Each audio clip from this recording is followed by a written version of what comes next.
He's like, I know you're sick when you don't go down to the treadmill. I'm like, whatever. That's funny. Like, I'm dying. Hey, everybody. Happy Sunday night. Getting ready for the BOGP Open Line, and it is still light outside. It's weird. I don't like it. I don't like the time change. I loved it when I was a kid because you'd be like, yes, we can still play.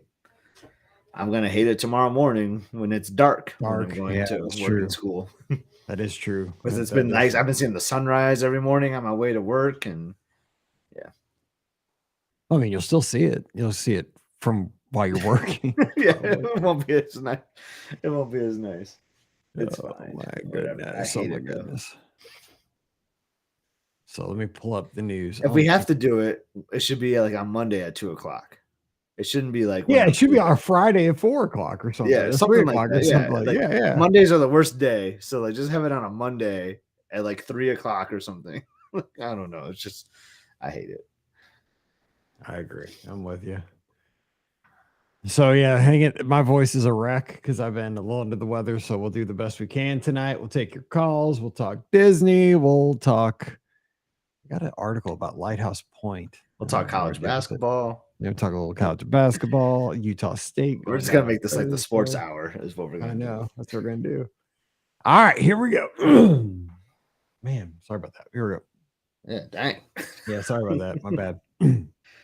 Stuff's been flying out of me like crazy, man. That's got here we go. Well, hey, everybody. Welcome to the BOGP Open Line for Sunday night, March 12th, 2023. I'm your host, Mike Rallman from BeOurGuestPodcast.com and one of the senior agents over at the Magic for Less Travel. Hope you're having a great wrap to your weekend. Of course, this is the weekend we get the short end of the stick. It is 1 hour shorter, so we're here. It's still light outside here in the BOGP studios. Feels a little odd to be podcasting during the daylight times, but that means we're moving into spring. I got a little spring training baseball on here in the studio, so things are moving in the right direction. So we are going to have a good time talking Disney over the next hour, taking your calls at 407-413-9395. But to do that, we got my good friend Scotty G joining us from up in the mitten. Scott, what's going on? Happy Sunday. Happy Sunday, Mike. I think I told you this before. What some random stuff we like to do on the weekends is go to like antique stores. I don't know why. It's just it feels kind of dirty sometimes when you're in there, but you never know like what you're gonna find. And I'm wearing something I found today. I found an old Walt Disney World Epcot Center button for like $4. So it's amazing, like all the Disney stuff you can find in these things. Some of it, like I said, it's kind of dirty and gross that I'm like, oh, I don't even want to like touch that stuff. But it's pretty fascinating at the things you can find, and I kind of enjoy it. So I listen to a lot of retro podcasts. I have like a wide variety of stuff I listen to, and some of them focus on the 80s and stuff like that, retro vintage stuff. And one of the things a lot of these people talk about are going to antique malls and flea markets and stuff like that because they find like old Atari games and posters from the 80s, movies, stuff like that. So I mean, is that what you're seeing? Do you often see Disney stuff? Because I'd imagine like that button is sweet. Oh, we just lost Scott. He'll be right back, I'm sure. But let me just tell you, Scott's got he dropped here on the call, but we'll get him right back in here. So hang tight. But I will say that just for the people that are listening to the audio only and not seeing the video as we are here on Facebook and YouTube, he's got this button and it does look like it's straight out of the 80s, a large pin-on button. It's blue, kind of a teal blue color with the Epcot Center logo on it, which is very sweet looking. So I'm just describing your button here for everybody that's listening to the audio. But was this the only Disney item that was in the booth, or was there's Disney stuff all over the place? Like where I found this button, they had like first visit buttons, and like that were like that I'd never seen before. So they're way before my time, or just general like Walt Disney stuff. You see like old like lunch pails, like thermoses, and like I mean anything Disney you can think of, you see it in these places. Comic books, albums. So I bought some. I bought like a Splash Mountain album like a couple months ago because I knew the attraction was going to be going down. So I was like, I'm going to get this Splash Mountain album where it had like a story and everything too. Like it had like a 10-page book or whatever to go with the album. Like it's just unbelievable the things you can find. And I don't know what happened to my connection there. That was really weird. But I heard you talk about the Atari games too. We saw an Atari system today for $50, 50. Like Dude, It's I'd just have bought it. unbelievable the things you can find. I would have bought one. Me and my brother already have one though. I guess we thought about it as a backup in case if that one ever goes bad. But yeah, See, here's my problem though. My wife is very much a minimalist, and she does not like. She calls it junk. I don't call any of this stuff junk. yeah, I have a few old Atari cartridges that I bought like at this place called, oh, what's it called? Vintage Stock, I think, at the mall, because they were selling them for like $3. And I just wanted to have it for I don't have an Atari, but I just wanted to have it to sit on the yeah. shelf. It was like Pac-Man and Asteroids and a Space Invaders. They just sit there just so I can look at them, just I mean, it's reminds me art of in a time. way. I mean, Yeah, it's awesome. Yeah, like that love. Remember that random like TV guide I got you for like the it's Love right Boat? there. Yeah, Yeah, it's right behind the metal here. Yeah. that was like $4 at a. I mean, it's just you would never like want that, right? Like, oh, I need this TV guide, but like it was just funny because it was like a drawing for like one of your favorite TV shows, and then you said you were having a riot, like looking at like the Oh, yeah. old like ads in The it too. ads for like cigarettes and I mean all Yeah, the weird, the cars of the yeah. era. I mean, how much you So get a car I for like highly recommend it. 5,000 bucks. What's funny though, the places we go to, we just go to like a random town. Like today, like we're celebrating my brother's birthday, so we went to like a random town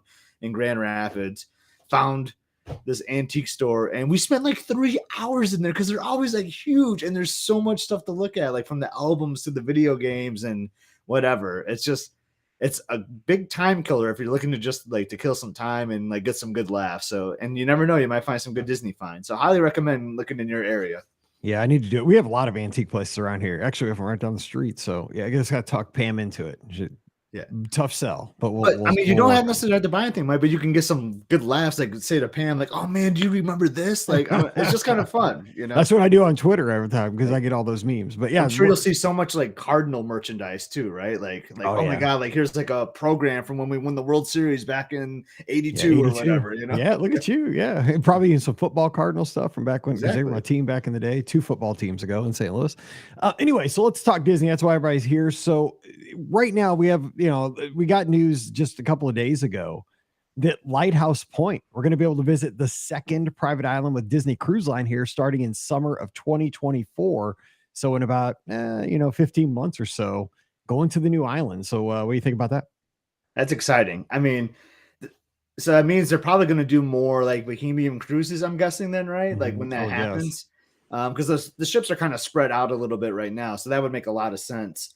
And yeah, I'll be excited. Like, I mean, I love going to Castaway Key. Like, I've done that itinerary a lot of times, so it Mhm. feels a little stale for me at times. But to have like a new island to explore is going to be fantastic for those frequent Disneyland cruisers. So I'm super excited. I imagine you're the same, right, Mike?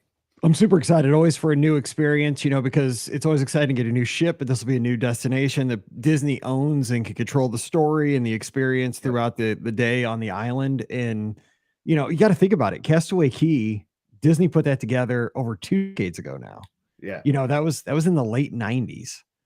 I know what are they So, gonna do now, like with newer like right. I stuff and mean, technology. I know, like, and Castaway Key is so beautiful. You haven't been there, like it's gorgeous. And just to have like a Castaway Key part two just really excites me. And to have those options too, right? When you're looking at cruise itineraries, like could you imagine if one went to both? Like, have you ever thought about that? Could one ooh, sailing go to both islands? Now that would sign me up right now, Mike. That would just be epic. they're thinking about that, right? They have to be. They That'd have to be, be, right? but I hadn't thought about that. But I just wonder how it's going to shift things because everybody wants to try the new and the latest with Lighthouse Point. That'll probably take some of the demand off of the sailings to Castaway Key, which Castaway Key is awesome. Mhm. But I'm in that boat, right? I want to see the new experience because, yeah, God, I can't believe that. Like, it has been over 25 years Yeah. since Disney put together Castaway Key. And back then, it was a real novelty for a cruise line to have their own private island, or, sometimes they're not islands, or Yeah. just they have a portion of an island. But they've come so far. I mean, the cruise lines really push each other with the island experience. With Royal, with Coco Cay, and they had Labadee, which I went to one time. Yeah. They've really almost made each island is almost like an amusement park kind of experience. So now Disney's got to up the game. So I'm really excited to see because they've been working on it for quite Yeah. a while. Now remind me, like Coco, is it Coco K, or I don't know how you I think it's pronounce Coco that one. Key. I think Okay. They don't like you still have to like tender in, right? They can't dock there, right? Like how you I can at bel Castaway Key. No, I haven't been to Coco Key. Okay. I've been to Labadee, and we had to tender in, like kind of like what we did when we were in No, at on one of our Labadee, sailings. We ported. We Oh, came did you? in. Okay, I'm okay. pretty sure that's my honeymoon. That's how long Because I ago always it felt like that was like a big sell. was. I always thought that was a big sell for Castaway Key too, because Yeah, you dock like right there, right. which is awesome. And then obviously it's just your ship on the island, so it feels like smaller, you know. But I would love to see like when this new cruise comes in, maybe like the price come down for some of those Castaway Key Yes. sailings, but that won't happen. What they'll do, they'll just like bump the price up for the ones Yeah. that go to Lighthouse Point, probably. Well, But the more demand, yeah, the more supply you have, the demand yeah, causes the prices to shift. So that's what for I'm sure. hoping for, Yeah, I especially if mean, we I'll get be more very ships. curious to see what it does. Like, we'll be definitely be watching the pricing, but either way, like you're gonna have two options now to go to two awesome Disney private islands, and that's great. So I'm very excited for summer 2024.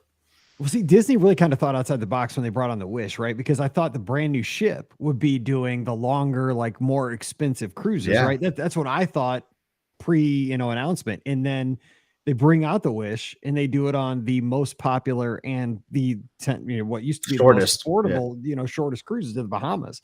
So who knows, like with the treasure and stuff like that, they have flexibility. So we'll see what happens. Let's hit a couple news stories real quick. Besides that, I know that one you're excited for is that H2O Glow Nights are coming back to Typhoon Lagoon this summer.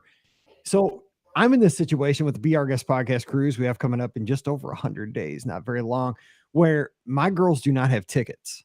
So, and I have an annual pass, so that doesn't, won't affect me, but I'll have to buy tickets for them. And the thing is, you can't buy tickets for pre-cruise and post-cruise and have them good for both lengths, right? Because we're going to be on a 4-night Yeah. cruise. So we're probably just going to come down a couple days early before the cruise, and we got to decide if we're going to go to the parks before or after. We're not going to do both. What I'm going to do is try to swing it so we can do an H2O Glow Nights, and do water parks and stuff like that, Disney Springs, stuff outside the theme park. So I think this is a good addition for stuff like that, where you might have a split stay where you have a chunk in the middle. It doesn't cover Dude, Magic Your Way tickets. Dude, you're spot on with that. That is a great way to do it. Like, come down a couple nights early. Like, your first night could just be whatever, and then the next day you do the H2O Glow Nights, and boom, then you're cruising the next day, or however the calendar works. It'll be something similar to that. But yeah, so H2O Glides, I've teased this a bunch. Like, it is one of the coolest events ever. Just like I always talk about how pale my skin is, and the Florida sun is brutal. So going to like a water park or doing night swimming is super ideal for me, right? Mhm. And it's just fun, like the atmosphere with like the DJ, like doing like going into the wave pool at night, doing Crush and Gusher at night and all that. It just has this vibe, Mike, that is just this like party environment that is just so fun. And you're just running around in a theme park, you're getting wet, you're going on all the rides. It's super fun. So I highly recommend it. We should definitely plan on doing one of those nights, Mike. Yep, looks like the tickets are already on sale. They're going to be $75 plus tax for adults 10 and up. Children 3 to 9 are $70 plus tax. Discounts for DVC So members it's kind and of on the AP pricier holders. side, right? But I think from my experience doing those, you get the value in that $75. Like, you really do. Even like my family, like Elizabeth and Emily, aren't the biggest water park people. I'll be honest, I'm not either. But man, it's like one of the funnest experiences we've ever had at Walt Disney World. So highly recommend it. That says it's only 59 for DVC and Okay, AP holders. So that's dude, not horrible. And you get that's ice not cream bad. bars and stuff like that. Popcorn. Yeah, I'm in, dude. popcorn. Night swimming, popcorn, and ice cream. What could be God, better? just think like you're just like if you do that before the cruise, you're just like stretching out your stomach with all those ice cream bars before you get them again on the cruise. Totally are.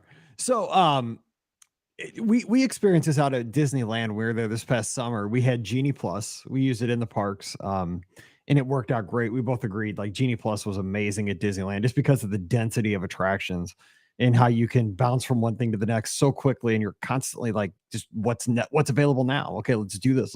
And we really took advantage of that. But one thing that they were doing at Disneyland that they were not doing at World, which they are now, is that you're able to get those attraction photos as part of your Genie Yeah. Plus purchase now, which for folks, I mean, we have annual passes and we pay the extra $100 because we run all the races and stuff to get the memory maker.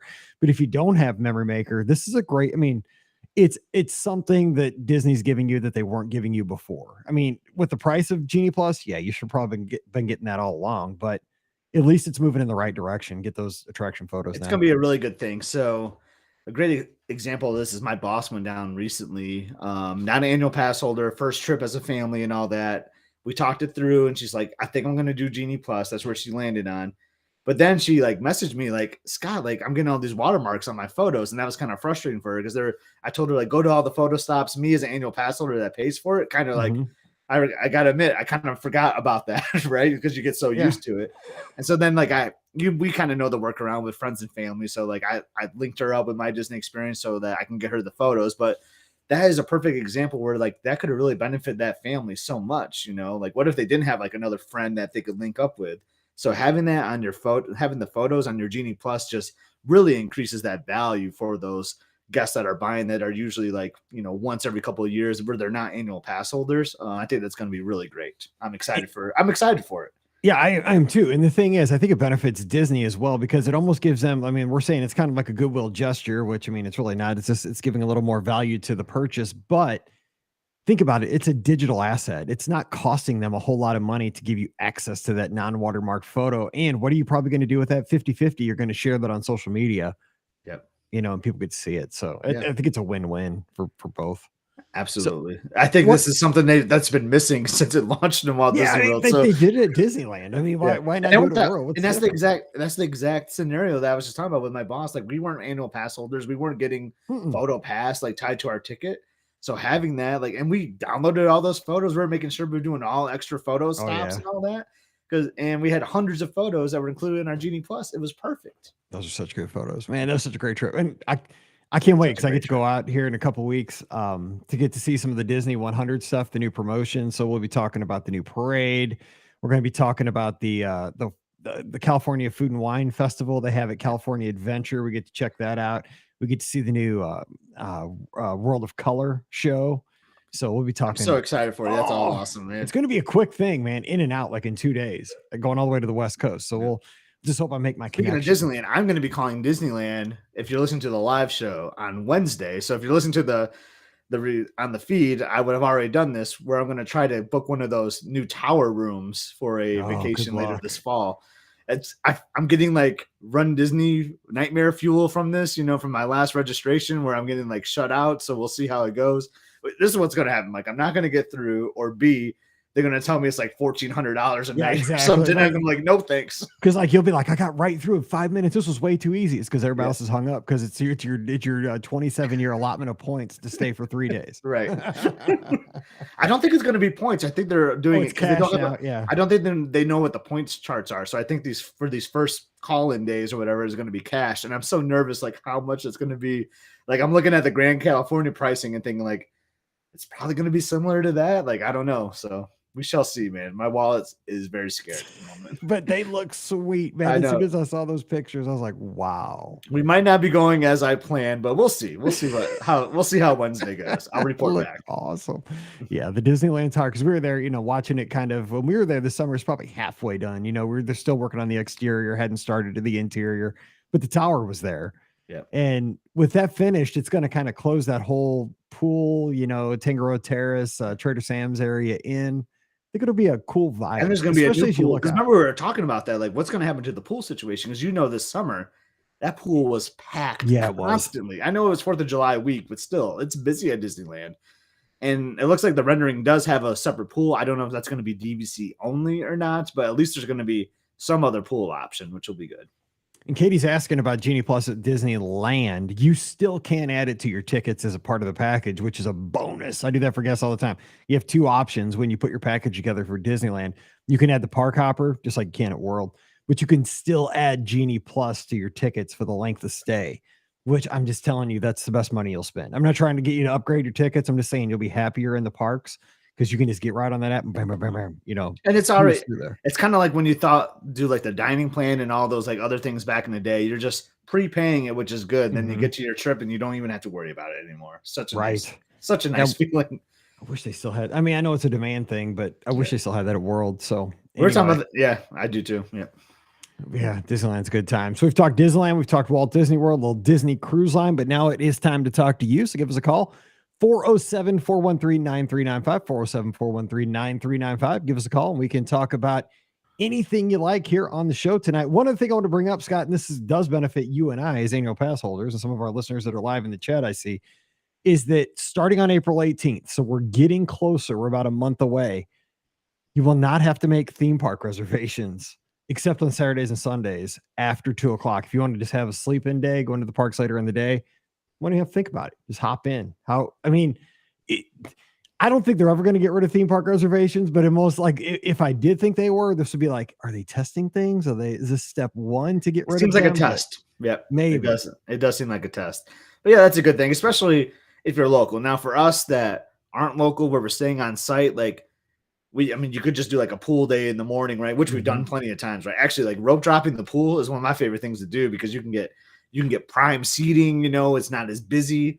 And then you can decide what, 1 o'clock after you have lunch, like, hey, what park should we go to? Because we can go to any park now. That'd be kind of fun. And then you can just pick the bus game, right? First bus that shows up, Mike. It's been a while since we've done that game. It's been forever since we've done that game. Yeah, that'd be great. Just to hop on. I think it makes it easier too. Like you said, you had a pool day. Maybe you went and played some putt-putt and we just want to catch dinner. You know what? We can go wherever we want. We can go to Disney Springs. We go to any of the parks. Speaking of the pick the bus game, I still listen to all the episodes. I download them right away, and then I save them for like walks. And I listened to an older one last week where one of your guests on a trip report played the pick the bus game, leaving a park to go get like dinner that night. So he was solo. Idea. He was solo. He had no plans. I don't know where to have dinner. I'm just going to go for the first bus I see. It was Port Orleans Riverside, which is ironic because we just had a fun experience at their food court, but that's where they ended up going. And then they Ubered back to their hotels. I kind of like that. That's kind of fun, We need to have a shirt that says "Don't mobile order lunch at Port Orleans Riverside."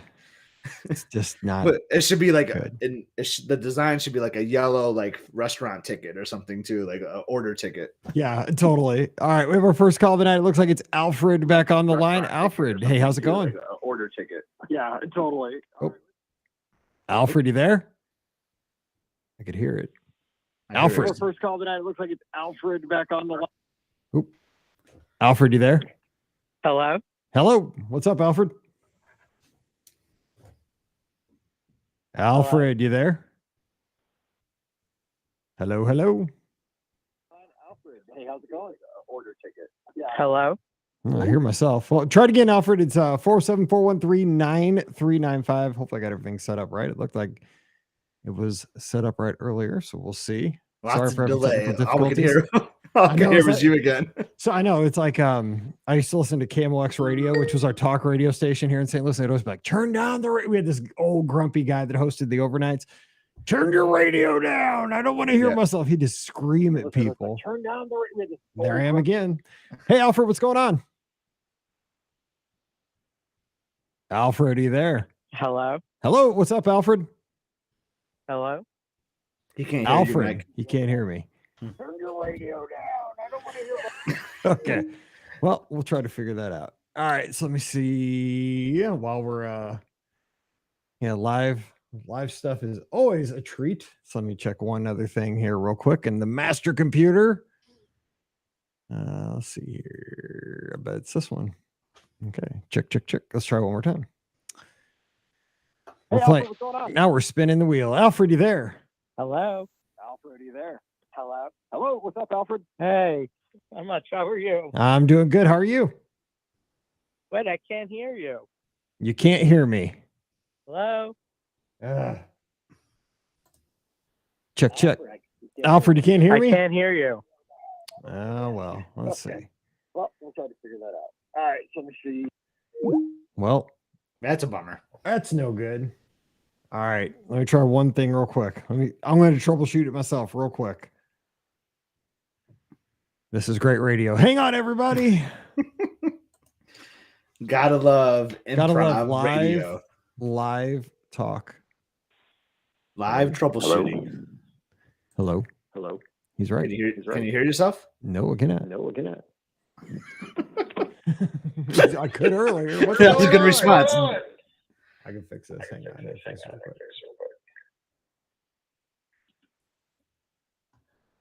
quick. I know what it is.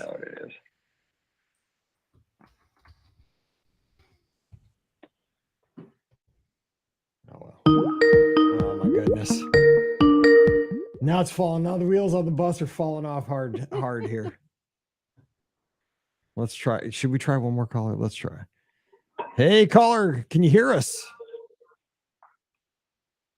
I bet not. I bet they can't. Let me try this.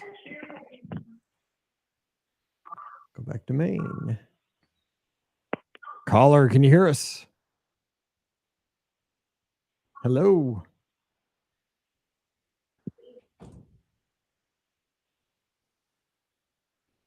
Caller, can you hear us? Hello, hello. Oh, my goodness. Try one more time. We've changed one more thing. Hey, caller, can you hear us? Hello, caller. From the 636 here in St. Louis County. Mike, at the very least, for those that are watching, we look good. Yeah, well, I don't know about that. I haven't had a shower in a day and a half because I've been sick. So I'm a mess all around. Hello, caller. Huh. Well, now I'm stumped. Trying to think. What do we got here? If Alfred is one thing, he's persistent. He will just keep calling. Hey, Alfred, what's going on? Alfred, what's up? Alfred is one thing. Yeah, he still can't. Yep. Well, you know what? It might just have to be me and you tonight. Well, I figured this out. I don't know. I do not know because I had it set up going before we had it. But okay, so let's talk a little Disney here because I'll cut that out and we'll put something out here. I love Wade's comment. Like Mike's gonna have a little editing to do later. A little bit of editing, just a little bit, because I try when I'm on the show, I try to not to have any edits at all. Like I had the robot vacuum cleaner going and it was emptying it out, and I knew it was gonna pick up, so I went on mute so that you wouldn't hear that noise. So, and then I guess I did it for nothing. Oh, well, I appreciate you. So here's what we're gonna do. Watch this. Wheel of topics. There we go. Let's do it like we did that one time. We could just have people in the chat interact with us too. We want to hear you in the chat. We want to hear your answers to the wheels. That's what we're gonna do. Okay, so here we go. We're gonna play a little Walt Disney World wheel of random topics for a few minutes, for about 15 minutes. In chat room, you can join us and we'll read your chat comments here on the show. We'll add Walt Disney World to this. So we got here. Really improvising here because what's going on with Skype? So let's see. We're gonna make sure we haven't. Oh, here's a good one actually. Okay, here's the topic came up with. I gotta share the screen here so everybody can see this is legit. So let's see. Share the screen. Pick the right one. It's this one. Share. I'll pop this up. Watch. This is legit. Yeah, make it full screen. So the topic is what's a real life situation where you stood up for someone or something in the theme parks? So at Walt Disney World, I'll go first because you don't have a lot of time to think about this one. So this was when Paige was probably like 8 or 9. She was young. I remember that we were waiting for, it had to have been Wishes at the Magic Kingdom, right? We were like all new to this, so we were like gung ho. We had waited probably an hour and a half or something to see the fireworks. We're in the hub. We have a great spot. We're like between the castle and the partner statue. So we're like up close because we had like, we're like rookies. We're like waiting it out. It's like, like all the rookies do. And as soon as the show started, this guy put his daughter up on the shoulders, like next to us. Mm-hmm. And then a Norwegian guy, he was from Norway, but he hardly spoke English. Like they started going at it. And I was like, dude, this guy's right. Like the guy A jumps in front of the Norwegian guy who'd been sitting there with us the whole time, like for like 90 minutes or more in the heat of August, waiting for the fireworks. This dude just walks in, jumps in front of us, puts a kid on his shoulders. And the Norwegian guy politely tried to ask him to get the kid off his shoulders. He wouldn't do it. He was like rude to the Norwegian guy. So I had to like hop in. I'm like, look, dude, we've been here forever. Like, take the kid down. I understand my daughter wants to see. I said, so does my daughter, but I'll have her up on my shoulders. It's in the sky. She's going to be able to see. I was like a ref, right? I was like it was like an international incident because they're getting ready to brawl, man. But I just remember like it didn't get to that. And finally he did take his daughter off his shoulders because what happened was the crowd kind of started like taking our side because everybody's packed in there, right? This guy's like getting attacked now Yeah. almost. It was like turning into a mob mentality, like jerk, get the kid off your shoulders because like you just came rolling in at 5 minutes to go and jumped in front of these people. And they've been waiting, because we were just hanging out, talking, eating hot dogs and popcorn and stuff, just having a good time. Yeah. But just one of those moves where somebody comes in at the last minute, doesn't wait, boom, jumps in front of you. And then, I mean, even if that happened, nobody probably would have said anything. But then to put your kid on, and it's like a tall kid. I was tall and it blocked me. And Paige wouldn't have had a shot. And the guy from Norway, like he came all the way from Norway. Let him see the fireworks. So like I was, I had to pick a side there and I kind of stuck up for the Norway guy because I'm just like, this guy's being a jerk. I hate when that happened because I hate that. I don't like being drawn in, but I also don't want to let a bully win. Yep. So that was mine. Do you have anything like that? So where I stood up for something. So I've stood up for an attraction is one that jumps out to me. And this was actually in recent news this week too. And that's what I would consider the greatest attraction at all of Walt Disney World. And that's Impressions de France. Yes. So we're in the waiting room, right? And then like people are gathering around, there's families around. And then someone asked a cast member, I don't know exactly how it went down, but someone asked a cast member, like, what is this that we're waiting for? And the lady told them like, well, it's this show about France. It's an 18-minute video about France. And they're like, oh, I thought there was some Beauty and the Beast thing in this theater. And like, oh, no, that's earlier in the day. Now we're doing like this 18-minute video on France. And like 18 minutes about France? That sounds boring.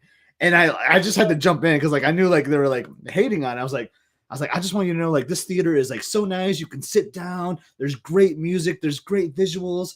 Like, 18 minutes does seem like a big time commitment, but trust me, it's going to be the best 18 minutes of your day. And it's so much better than that other Beauty and the Beast video. Like, I just had to like defend my beloved Impressions de France because I could just see this person about to like flip out about it. And it's the greatest thing at Epcot. So I honestly, though, I can't remember what they did. I know that's probably what you're going to be your follow-up question is what did that family do? I think they actually did leave the theater or like that waiting room, but they missed out, Mike. They really missed out. Well, I mean, it's more seats for us, right? The true believers. True. So that was actually the hottest news story of the week that we missed at the top of the show was that earlier this week, they had cut Impressions de France to, it was a 30-minute window, I think, in the morning. They were at park opening. That was it. I think it was like 9 to 10 or something. I mean, something ridiculous. It was 9 to 9:30 was the window. 9 to 9:30, yeah. And then I think it was open for like early magic hour. So if you're like an on-site resort guest, like it would open at 8:30 or whatever. So it would only run like once or twice at the most in the morning where no one's going to rope drop Impressions de France. I might be the only idiot that does that. Us. Yeah. I mean, it's few of us. But I did see that they were getting heat on Twitter from, and you threw some on there. I saw Mary Jo Collins throw some on. There were a lot of people doing that, and they have expanded it back a little bit. So maybe they're listening. I mean, so what they did, they went back to what its original was like, I think it's like 6:30 or 7. I think it's like 7:30 or something till the end of the night. But they kept that first half hour too. So basically, we got the extra half hour at the beginning of the day. But I applaud everyone, and I didn't want. And my tweet was like, just be kind about it. Like, don't be like, oh, this is the dumbest thing ever. Just be like polite. Like, you know what? This is like one of the greatest Epcot attractions. It has so much Epcot history, blah, blah, blah. Just kindly write to guest relations. And dang, Mike, I think it worked. I think a lot of people wrote in.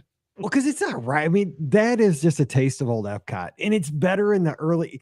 Maybe you don't it's even great have it's great in the evening, right? With dinner and everything. Yeah. Yes. It's perfect to see like in that time between like supper, eating dinner and then getting ready for the fireworks show. So like in between like 6 and 8. So that's what I just did over Princess weekend.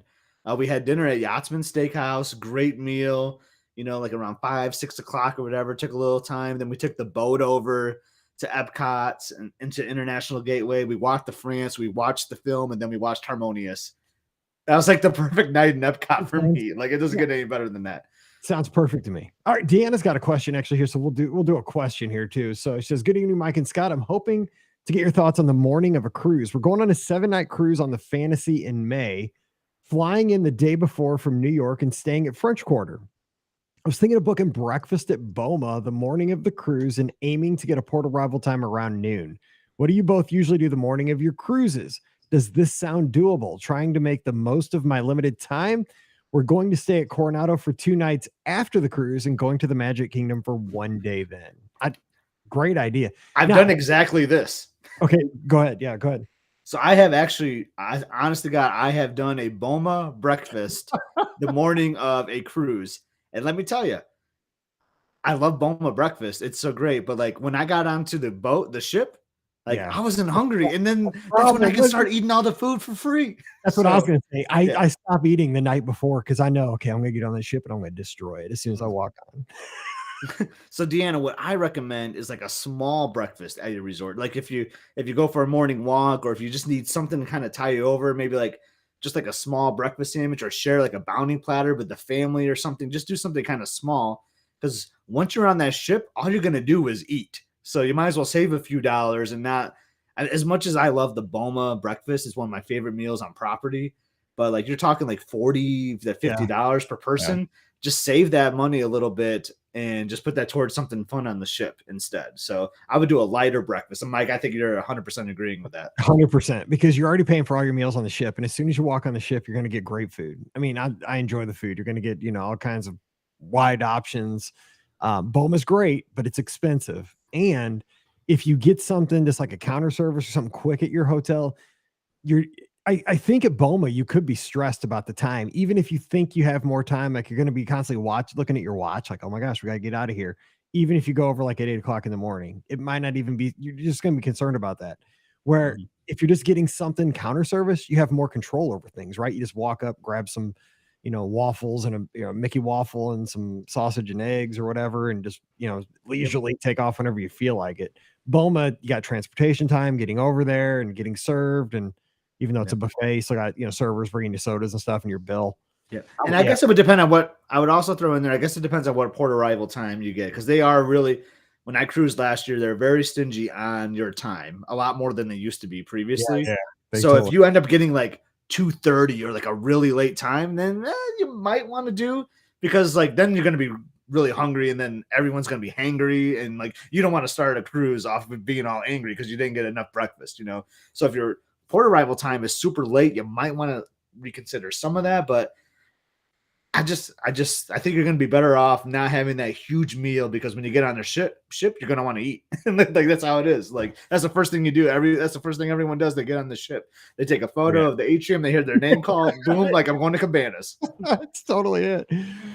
By the way, Richard's in our live chat, tuned in on YouTube. He's never seen Impressions to Friends. I mean, I'm really great friends with Richard, and that one, like, it doesn't sting. I mean, it stings a little bit. Like, it more so surprises me. He's a Walt Disney World vet. Oh, I just don't get it. It's you got to go see it anyway. Yeah. Brian says he stands up for Run Disney events for people that don't get them. So I get that. I mean, because some people are like, I don't get no. You have to, once you get bit by the bug, I think you get bit hard with Run Disney. Like you got to get the medals, you got to get the shirts, you got to have the experiences. So I get it. Yeah, that's something people do. Let's see. That's a good one. Yep. Wade says I almost had to actually stand up for Walt Disney World in general a lot, not just Run Disney.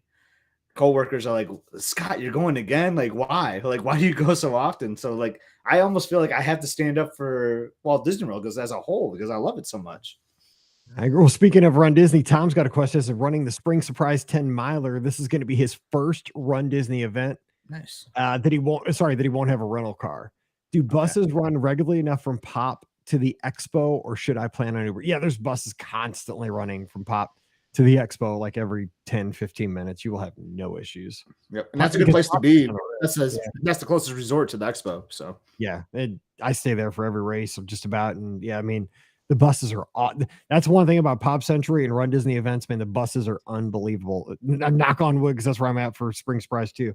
So me and you will probably be splitting an Uber, because there'll be no buses, because I just said that. No, but they're usually great there. So there we go. Okay, let's see. Deanna says she appreciates our guidance. Yeah, so I'd say save the money on the Boma thing, or like Alfred said, do it after. But here's the thing. I don't know if like everybody's like this, but my wife and I are kind of this way. After a cruise, we're kind of like fooded out. Like we just want like a Casey's like corn dog nuggets or something after being on the cruise. Yeah, I mean, I could go either way. As you know, Mike, the main dining room isn't like my favorite food. Like I like more like a Yachtsman or a Topolino's, things like that. So when I get off a ship, like I'm excited to have like a nice signature meal at Walt Disney World. But I do hear what you're saying. It's like I can't do like buffets like after a cruise. I'll just say that. Like if we went to like Ohana or something, like I'm dead. like I can't have Ohana after like a 4 or 5 night sailing. Or they're going on the fancy, so 7 night. Like I can't. Like no buffets for me after a cruise. Yeah, I remember because we did that one time. We did 12 nights on a cruise because we did a 5-night podcast cruise, and then we did a back-to-back with a Royal sailed out like concurrently with when we got back on the podcast cruise. We went on a 7-nighter on Royal. So we were on the cruise. We were on cruise for 12 straight nights. And by the end of that cruise, we were so just sick of just sitting down at a table service. Like we just wanted to eat, like, because they had a Johnny Rockets on that ship. Okay. And we just go to Johnny Rockets and get like a hamburger. And it tasted so dang good. We're just like, I can't do like, like the salad and the bread. And we were just like, oh. Yeah, I mean, just give me a burger. Just give me a burger and fries. That's all I want. Burger, fries, and we'll split a shake and we'll call it a day. Katie's got a question though, perfect for you, Scott. She says she's going to Topolino's dinner for the first time next week. What's your favorite dish and drink at Topolino's Terrace? Oh man, so I have 2 favorites. I got like a lot of favorites there. For like your main entree, I would say if you're adventurous in like fish, like to me, like fish is kind of adventurous because I'm more like a steak guy, but their soul fish is one of the greatest like fishes I've ever had. It's so tasty. It's very filling. The first time I had it, like, man, this thing isn't gonna fill me. Like I struggled to finish that thing. It's so good. So look at the soul fish if you like seafood. If you like steak, like their filet mignon is awesome there. I just absolutely love their filet. But I really like some of their like other things, like the pasta. If you're going by yourself, like you could order that as your main entree. What I like to do when we're with a bigger group, we order the rigatoni. That's what I meant by pasta. The rigatoni, we like to order it for the whole table as like a little appetizer. But you have to absolutely, Katie, get the ricotta. The ricotta at the beginning of the meal, like you get their bread and this ricotta with this like little red sauce. Like I wish they just gave it. They should just default put it on everyone's bill and we give have it to the menu. There, right? Is that that was killer. Yeah, that was good. The ricotta is so good. I forget about that. Yeah, you're from Maryland. Seafood is definitely your jam. So the soul fish, trust me, is delicious. You're gonna love it. Every time I order it, the server is kind of like, great choice. My wife and daughter ordered the filet. They're like, okay. But when I ordered the soul, they're always like, oh yes, nice pick. So go with the soul. See, I'm terrible. Oh, and the drink. I don't know if you're a bourbon drinker, but their old fashioned is rock on. a top 3 for me. So definitely get the old fashioned if you like bourbon. I mean, they have a full bar there. So, I mean, I know they have like specific like cocktails to the resort. Honestly, I don't look at the others because like old fashioned at Topolino's is one of my favorite, but they have an open bar. So you can kind of order whatever you kind of like, but definitely get the old fashioned. And sometimes if you're lucky, the ice cube will actually have Topolino's Terrace engraved on it, which is kind of cool for Instagram. That is crazy. That is so nuts that they do that stuff. I love that, but especially like coffees with the So now we got to get you that one, Mike, because when we went, you weren't doing old fashions at that time. I'm waiting for the weather to break, and I'm going to buy my set. So your kit, yes, yeah. I can't wait. Oh, I was actually Brooke has a good question because when I saw this, I was going to ask you because you retired from Run Disney for a year. It's a hiatus, not retirement. It's a hiatus. Okay, that's a good word. I like hiatus. You're on a break. Yeah, I'm on a break. Ross and Rachel would be in Run Disney right now. But sure enough, if Disney doesn't know, like okay, Scott's on a break here. Let's cast that line and because the character for Wine and Dine, Figment for the channel. I swear they must like a Run Disney spokesman must be a Be Our Guest lizard, Mike. I'm convinced they saw my. Not really a rant, just like, you know what? I've been doing this for a long time. I haven't missed a race weekend in the last 2 years. Like, I'm taking a little break. I'm frustrated with the Disneyland registration process. I'm going to take a little break. And what do? Figment's going to be the Wine and Dine Challenge medal. Got our banner with Scott. He's wearing a Figment hat in our cartoon. So there you go. They kill me with that. So I think the registration for that's actually coming up in a couple weeks. So I had to decide. But Mike, I'm leaning I know you're not the biggest fan of this, and it does seem kind of silly because it's basically like I'm just doing this to buy a medal, but I might do it virtual. I'm thinking about doing the virtual option. As silly as that sounds, but dang, like a Figment theme race sounds so awesome. I know. I saw it and I thought it was very cool. Now I'm saying this. I'm passing on Wine and Dine for this fall because the last 2 years I've registered for it and not run the events except for one of the 10K. That's true. That's true. So I got frustrated 2 years ago and just split after the 10K. I'm like, forget the half. And then last year our football team was having a good run. So and then I ended up going, and then you're like, come on. I know. And then you were like, yeah. So it was because like, you weren't gonna be there. So I was like, I forget it. Yeah. And then you go, like Tuesday or something. You decided to go. So no, it was Friday. I went down on Friday. I was like, wait, how you going? I said I wasn't. I moved my flight. Yeah. I do have to take a break. There could be some bigger travel plans for the gardeners like this year. So like sometimes you just like because Run Disney weekends, as you know, Mike, as a family of 3, like that can add up 3 flights. You're getting a room for 4 nights, meals for 3. It gets to like $2,000 or $3,000 pretty easily when you think about all the Run Disney registration too. So, might have to say no, put that money to the side for another trip. Yeah, sometimes you got to make a sacrifice. I'm definitely planning on doing marathon. Of course, that's my favorite. But Wine and Dine, I just think my problem is it's during my favorite time of the year. It's football season, and it's just I know it's like one weekend, but it's like always a big weekend for football. And I mean, I love Run Disney, but I love college football more than I love Run Disney by a long shot. I mean, I'm sorry. Like, I do love Run Disney, but, I'm a football. I do too. And I love Riley and Palky and Clarissa, like all our guest lizards hanging out. But I'm sorry, guys. I'll talk to you on the social media that weekend. I got it. I said I'm going to take a year break. I have to commit to it, right? Or else like my word means nothing if I back out on it. So. All right, Alfred's got a question. We'll get his question here because he was trying hard and we couldn't connect with him, but we're going to get that fixed for next Sunday night. I'll totally get that fixed probably tonight, but we'll get it fixed for next week because I've been wanting to take calls all week. This is bumming me out.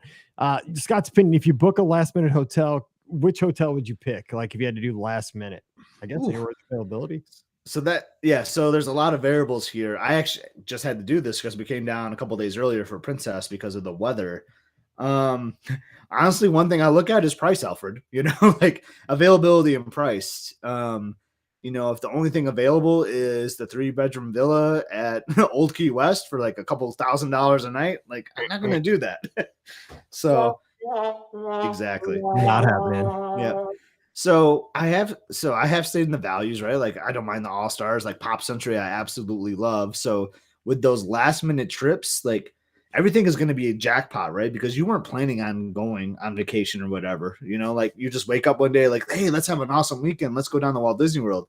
So for those trips, mainly it's kind of like more like theme park centric or just like general, like having fun. Like it doesn't really matter where I'm staying. So I usually shoot for the values there. I see now he's asking for deluxe. So last minute deluxe I like to go to. I will just say like Animal Kingdom Lodge is one that I think it's falls off the radar a lot. I think it's the price point is right when you compare it to like a Yacht and Beach or a monorail resort. I think Animal Kingdom Lodge is very affordable in that sense. And we talked about Boma already. You got great dining. You got the safari and everything. I just wish those rooms would get refurbished, which hopefully that will come someday soon. But just love relaxing and hanging out at Animal Kingdom Lodge. So I would go with that as my last minute pick. Or Old Key West. I mean, if you're considering, which is deluxe villas, because you can get a deluxe studio there for a decent price on a discount a lot of times. Let me ask you this, okay? Because here's the situation I was in last night, and I've been putting this off, and then I got sick. I've been sick for the last 4 days, so I haven't been doing more than I needed to as far as work. And so I'm going to Disneyland for this media thing at the end of the month, right? But I'm staying one extra night because we get a 3-day ticket, but it's only you get a 2-night hotel stay with the event. Okay. And so I want to use all 3 days of the tickets, right? Because they told us the tickets have Genie Plus and they have Park Hopper. So I'm like, dude, I want to use it. It's Disneyland, man. Like I know some people are like, oh, you can do Disneyland with a 2-day ticket. Like I always say, max out, get a 5 if possible. I want to use all 3 days of my ticket. Right? Absolutely. So here's the thing. Okay, this was killing me last night. I went back and forth like 3 times before I made the purchase, and I just want to know what you would have done. Oh, I'm excited. Yeah, here we go. So. And you know how expensive the hotel rooms are on site at Disney. But I looked at it like this is what I'm paying for the whole trip. Other than like the like the cost of my flight, which I had to pay for, but like, it's a media thing. So they're footing the bill for a lot of this. So I had to add one night stay because the Wednesday and Thursday night of the event. So that's your accommodations, right? And it's at the Disneyland Hotel. So I want to stay Friday night so I can use that ticket all day Friday because the tickets, 3-day tickets, Wednesday, Thursday are the days we're doing stuff, and then Friday. So you're gonna fly down Wednesday. They're gonna put you up Wednesday, Thursday night into wherever they're gonna put you up. So you have to make a decision for Friday. Check out on Friday. Like everybody goes home on Friday, but your ticket's still good on Friday if you want. So you're gonna check in somewhere else. Okay. Yes. Okay. So here's my choices. Like I want to stay on site, right? Because I'm not gonna have a car or anything. So I was, I had 3 choices: I had Disneyland Hotel, Grand Californian, or Paradise Pier. Well, I'm already at the Disneyland Hotel. And so I was like, do I book another night at the Disneyland Hotel or do I just save it was about $200 cheaper to stay at Paradise Pier? Yeah. Now it's only one night. And here's the thing. The next morning, my flight's at 6:30 a.m. So I'm going to have to get up at about 3:00 in the morning to head to the airport. So I'm not even going to be there that whole night. You know what I'm saying? Like I'm going to be there just not long at all. Like Friday night, I'll go to bed and I'll get up in a few hours and head to the airport. Like won't get any amenities at the hotel or anything. So I was like, do I save the $200 and stay at Paradise Pier, or do I just spend the extra $200 and stay at Disneyland Hotel for that extra night? And I went with Disneyland Hotel for the extra $200, and here's why. Because surprising move, actually. Okay. I know because I was going back and forth like so many times, but here's why. Because I didn't want to have to like. So when I check in on Wednesday, I'm going to go to the people and tell them, look, I have one extra night. It's a standard view room. It's probably going to be what I'll have for the event. Can you make it so I can stay in the same room for all 3 nights, if possible?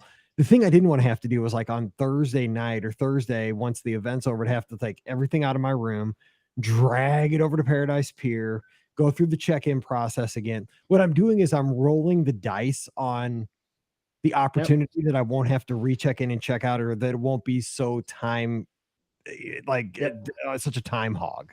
No, I get that convenience. You're paying for that convenience where you can like totally peace of mind almost, right? So that you can Friday morning don't have to worry about like coming back. Like if you're having fun at Disneyland and then your new room is ready, then you feel like we were talking about that on Friday's show, right? Like what do you do during that time? Like that's kind of a weird situation because then you're gonna feel like, well, I have to leave and make sure my luggage gets back to my room safely. Like, you don't want to do that. So I totally understand the call there, and hopefully you can just have the like for like room category, and like obviously there's inventory for your first 2 nights and there's inventory for your second. Why not just keep you in the same room? So I like it. I like that call.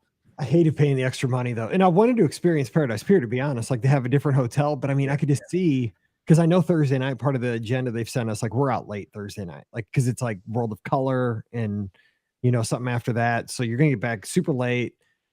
Yeah, I could just see myself driving, and I just feel more, I don't plus ever stayed at Disneyland Hotel. Like I'm solo. I've never flown into like LAX. I've never flown. I'm connecting through. I've never really connected. So connecting through Vegas. And you're a family guy like me. You're a family guy like me. The girls loved Disneyland when you all were out there. Like, so you'd almost want to rather experience a new hotel with them. Like that's another way to look at it, right? Yeah. I did want to check it out, but I was just like, if I didn't have to like, drag my suitcase, because I would do it myself, just because it'd be easier. But like, it's just one more variable, like that I can just knock out. Hopefully, like if I can just explain to the lady on Wednesday, look, I'm staying one extra night. Here's the other confirmation number, please, if possible. In worst case, maybe I could just come down, check in, check out, and do that, like all in the same hotel. Like, can I ask you another question? All stuff. Yeah, go ahead. Was Grand California never on the table? No, that was not on the table. I looked at the price. I was like, heck no, that was not even on the table. No. Okay. No. I looked, trust me, I looked and I said, I laughed. I said, yeah, I'm checking out at 3:00 in the morning. Yeah. Yeah, my goodness, because like that might be my favorite Disney resort I've ever stayed at. I love Grand California. So we'll get you there. We'll get there. Oh, yeah, I want to. Too bad that's not where you're being put up at. That's what I said. I know, when Pam told me about this event, I was like, so Grand California, like, Disneyland Hotel. I was like, oh, okay, that's fine. It's all good. So I'm, William Heinrich here is in the live chat with us. Disneyland is his jam. He's always there, Club 33.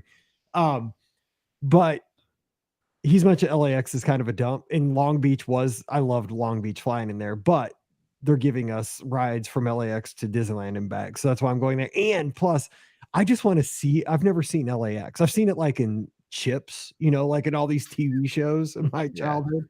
I just want to go in and out one time by myself, like a big boy. See what it's like. Yeah, I'm not the biggest LAX fan myself. I've been there a couple times. The first time was on Thanksgiving Day, and like the shuttle to like the airport, like the offsite not the airport, the offsite like rental car was like the scariest ride I think I've ever been in my life. Just like it was so like the driver must have been, it felt like they were going like 90 miles per hour, like on a pothole road, like we're like flying in the air, and like it was just, that's like how I remember LAX for some reason. I know we've been back a second time. It seems like it's always under construction. Is just, I don't know. I don't like it. That's why I like to fly to San Diego instead and spend a couple nights there when I go out. But I had a guest just was talking to her last week about how you do that, and she says, "I'm going to do what Scott did. Go to San Diego, a couple that's days." awesome. And that's like I'll have go to Little Italy, you know, or go to Old Town. Yeah. So someone messaged me on Instagram. Actually, they're going to do that cruise out of the Wonder in San Diego, which interests me a lot too.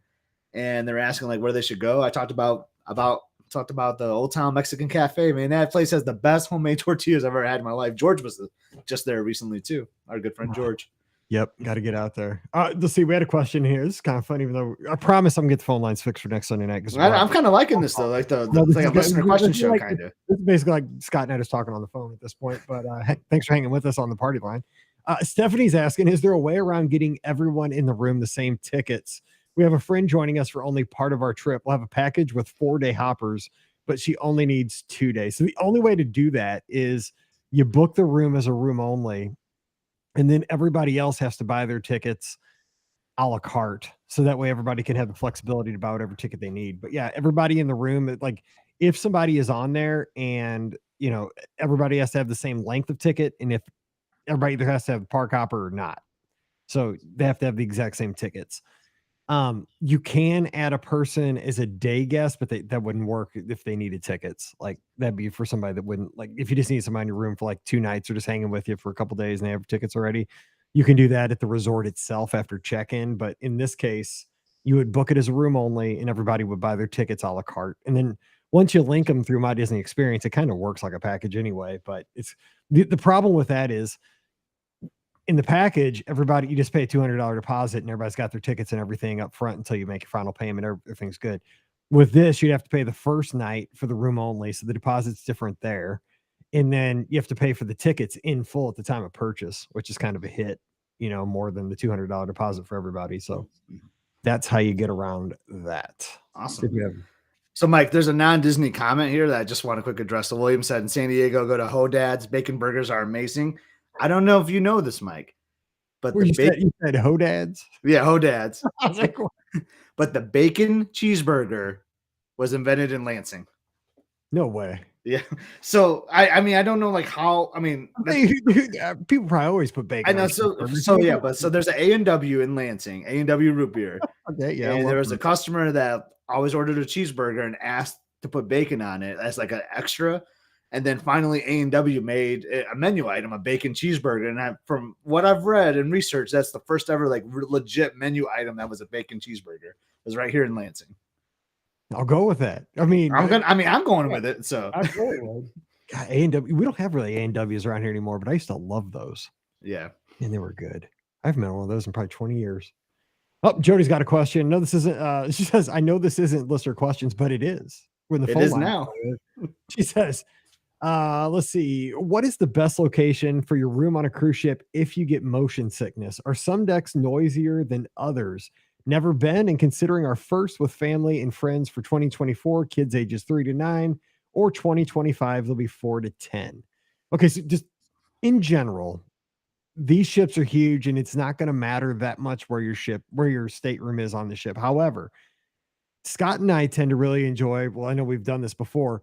There are some cabins that are aft facing, which aft is the very back of the ship.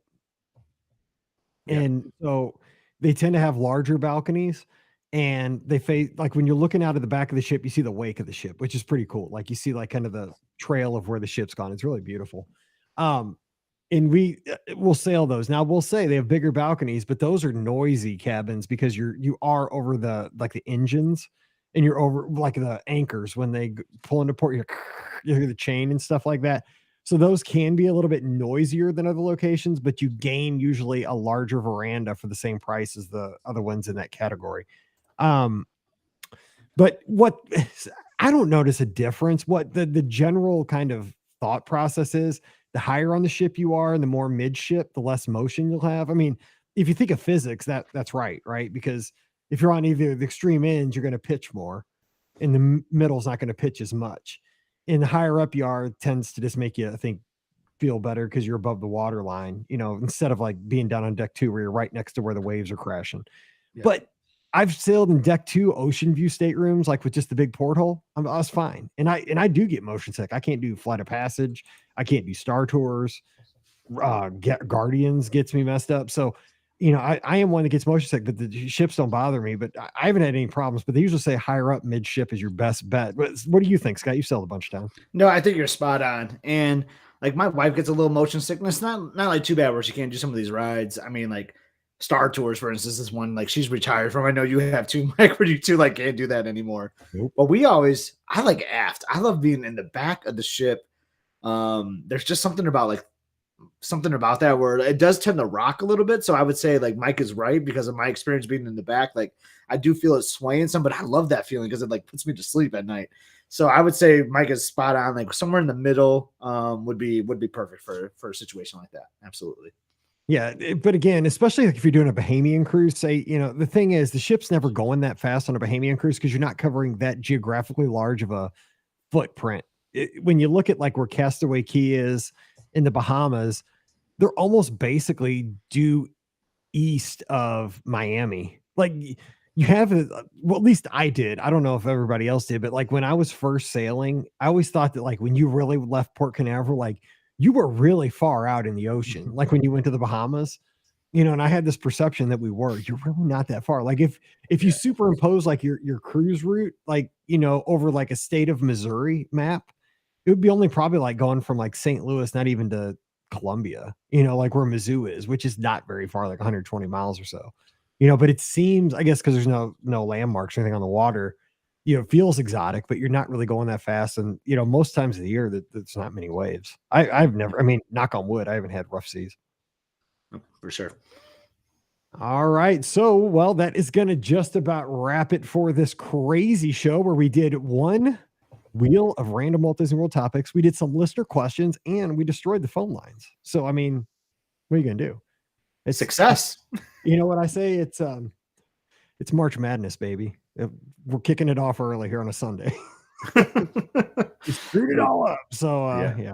Our teams will not be battling each other, but it'll still be fun to watch the madness as always. Are we though on opposite, like total sides? Could it be a national championship? I think it would be a national championship. I think it would be. I haven't looked at the bracket full. I mean, the selection show just happened like 20 minutes before we went live, so I haven't fully analyzed it yet. Just Michigan State side, So yeah. I did notice though. There's a quad of 4 teams, and it's 3 of our rivals out of the 4 teams. Kansas, Arkansas, and Illinois are like in the same 2 games where they'll play each other. So I was like, that's pretty nice. Get rid of them quick. So we'll see. All right, Kansas will roll, but we'll see. But anyway, Kansas will roll. Yes, it will. So there you go. William says, you calling it Mizzou Sparty for a natty? I mean, we'll be at the Final Four for sure. I go to every Michigan State Final Four, so we'll be there. If that happens, Mike, you got to come. I would have to be there. But I mean, all I got to say is Norfolk State. The one year we had a great team. I mean, we were punching our ticket to the Final Four that year, dude. Thursday afternoon, I get home from teaching 2nd grade that year. Bam, Norfolk State. I didn't even know where that school was, and they knocked us out. We were like a 2 or 3. I think we were a 2 seed that year. I know for a fact we were a 2 seed because if you look back at that bracket, Mike, the number 7 seed was Michigan State. So if you would have won that game, this is before we knew each other, but it would have been a Michigan State Mizzou game in the 2nd round. And I was so pumped Norfolk State won. That was an easy Sweet 16 for Michigan State. I was like, I don't even know where Norfolk State is. I know it's not a state. I don't care where you are.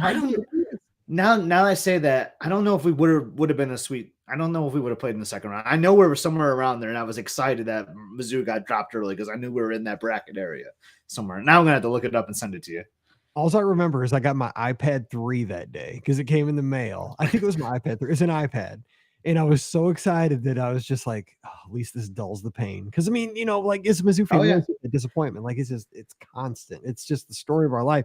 Wade says he'll meet us if we get a Sparty, Mizzou, Natty. He'll be there too. So Yeah. we'll do a live show from the national championship. Yeah, we're getting stuff technically going, but we'll see how it goes. Anyway, so we'll have shows this week. Don't forget, if you're tuned in live Monday, Wednesday, Friday, of course, listener questions coming your way on Wednesday. We've got a fun Disneyland trip report for your Monday. So if you're tuned in live today, that's hitting the feed right in about an hour. And Friday, Scott will be joining us. Pam will be with us. We'll be having a good time talking fun topic. So if you have a topic you'd like us to talk about, just hit me up on Twitter at @BRGuestMike. Maybe we'll do your shows, but it's got to be in the next 24 hours so we can find out what's going on there. Don't forget, shows always brought to you by the Magic for Less Travel. I'm standing by to help you plan a great Walt Disney World, Disneyland, Disney Cruise Line, or Adventures by Disney trip. Just swing by the website, themagicforless.com. Fill out that quote form. I'll take care of you right away. So check them out again over at themagicforless.com. Please also use our Amazon affiliate link, beourguestpodcast.com/Amazon. And thank you to our patrons who allow us to put these shows out each and every week. Our patrons also get that bonus show called Mike in the Midwest every Tuesday. So come on over, join us this week, patreon.com/beourguestpodcast. Give Scott a follow on social media at @EpScott, EPSCOT. I'm at BRGuestMike, and we'll be talking to you on the social media in between shows. All right, we'll be back again on, well, if you're listening to this on the feed, on Friday with another fun podcast. So enjoy the basketball. Enjoy your week. Have a great one. For Scott, I'm Mike, wishing you a great week. Stay safe, stay healthy, and we'll see you real soon. All righty. It was 2012, so I had to do a quick research. So Michigan State was the 1 seed. So that's why I was happy that Mizzou got knocked out. Like it cleared out some competition later in the bracket. But Louisville, we were 2, right? You were 2. Michigan State was a 1. Yeah. So we were the top dog in that bracket, but we're excited to see number 2 go down. But we ran into Louisville and lost in the Sweet 16. So we didn't even make it that far that year. But a 2, like you're a 2 and you don't even make it past the first game. Like that was so, I just remember I could not, but like it was one of the things like you see it happening, like first half, like you're shooting bad, like you trailing a little, you're like, okay, we gotta get going. And then it's like halftime, it's like too close. You're like, okay, this isn't even cool. And then like 5 minutes left, like we're gonna lose. Yeah. Like, what's going on? I know the feeling, Mike. It happened to Michigan State 4 years later. I'll never forget Mid-Tennessee State. I have nightmares thinking about that school. So yesterday I tweeted during the Mizzou, it was the Mizzou SEC game against Alabama in the semifinals for the SEC tournament. They're showing Norfolk State highlights during halftime. I'm like, whoever's doing that is a punk. Because never live it down. Because they lost by 1 point and they're like their conference championship. I'm like, I don't even care. Don't show no Norfolk State highlights during our game. Like you're giving every Mizzou fan nightmares. Yeah. 2016 was a team of destiny, Mike. So it was Denzel Valentine. He went to my high school. We had another guy that went to my high school. So you had 2 like homegrown Lansing guys, kind of like Magic Johnson back in the day. Like it was going to be a team of destiny. And we lose to Mid-Tennessee State. I was at work. I didn't even take the day off because I knew it was going to be easy win. Like, I don't need to be home for this game. Oh, I remember where I was in the office building during that game. I won't even walk in that general area because it like brings me nightmares. Like I know the window I was sitting by. Like I refuse to be near it. Oh, I know. I still remember, like, I remember getting the iPad and I was so excited. And then I just got sad, right? I mean, I had a new iPad. Like, this was, what you said, 2012? Like, the iPad 2012 had to been an iPad 2, I guess. It was my first iPad because I didn't get the first one. So this is like my first ever iPad. I'm an Apple nut. Like, I was so excited. And then this disappointment. Oh, yeah. But you just think of like how that. Just think of like the opposite for that team. I mean, that had to feel so good for Norfolk State. Just think about their fans, man. Just think of how great that was for them. I don't care. Actually, and I was so mad because like our beat writer Joe Rexroad had just moved. Like he was moving to Nashville, so he was like leaving the State Journal. This was going to be his last thing as a Spartan beat writer, and of course it was Mid-Tennessee State, like Nashville's team. Like it was basically like he covers like Vanderbilt and like Tennessee and stuff, but like it was basically like, in that area. Like it was just, we had conspiracy theories about that. Like Rexroad's leaving, and then we go up against a Nashville team, and like, oh man, I'm getting fired up now just thinking. Tell me, I know. Yeah. So Chris Childers, though, the guy that does the full ride morning show on Sirius XM. It was on the podcast a couple years ago. Oh yeah, yeah. He's a Middle Tennessee grad. He always talks about it. The No, the Blue Raiders, right? Is that who they are? I think so. Like I tried to get it out of memory. I know, I hear you. Oh my God, now I'm sweating Utah State. But Well, when that happens, like it's exactly what Norfolk State did. Like it's just a team that just can't miss a shot, and that's what I mean. It just happens in college basketball. The team cannot miss a 3-pointer. There's nothing you can do when a team shoots 80% from three. Yeah, you can't. I mean, you're done. Yeah, you're done. Yeah, you can shoot yourself like right through a round like that, but I mean, it's always going to catch up to you. But I mean, it doesn't do you any good if you're the team that gets got. You're probably not going to do that 6 games in a row. But if they wipe you out in the first game, who cares? I applaud Virginia when they lost as a 1 seed, the only team to do it. Then they flipped the script the next year and won the national championship. I mean, you want to talk about like your revenge story? Yeah. Like that's pretty good. That's what you need. Well, Page just called, and they got a postseason. They're in like a pay postseason tournament, but they're still going to play. So I'm excited for nice. that. Very nice. They get 2 wins. They'll have a 20-win season, which they only had 3 last year. So that's like a Virginia, right? They're having their own Virginia season. That's quite the turnaround. I hope they get to 20. That'd be good. They had to pay to get in the tournament, but they had to get accepted. Like 30 teams applied and 8 made it. So they were one of them. So I was excited. But all right, well, sorry about that. And I'm gonna figure this out right now. And but yeah, tomorrow night we'll do a couple shows and sounds good.